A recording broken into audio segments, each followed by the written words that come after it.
Born in Manchester, England in 1858, he moved to the United States as an 18-year-old.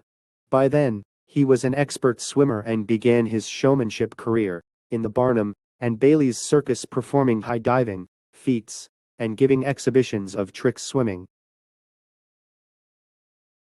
After watching the stuntman die attempting to dive from a platform over 45 feet into a pool 1.5 meter deep, he made the dive successfully. In 1909 he dived off the 63-meter-high Honeymoon Bridge into the Niagara River. Some accounts suggest he jumped off the bridge with a parachute.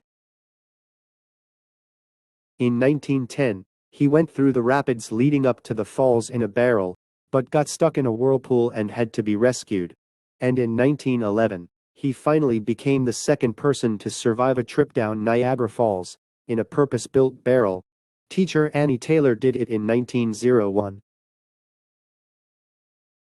He spent 6 months in hospital recovering from injuries he sustained during the fall, which included 2 broken kneecaps and a fractured jaw. After his recovery, he toured with his barrel throughout the world. In 1926, while on a publicity tour in New Zealand, he injured his leg when he slipped on an orange peel. The leg became infected, and eventually gangrene necessitated the amputation of the leg. He died of complications 2 months later. This story is about American stuntman Bobby Leach. One newspaper wrote his obituary like this: "Fate spared him at Niagara Falls only to meet him years later in a simple fall of no more than his own height." In our lives, we sometimes avoid serious problems that threaten us, but we sometimes trip over trivial things. Therefore, we should be wary of getting too comfortable.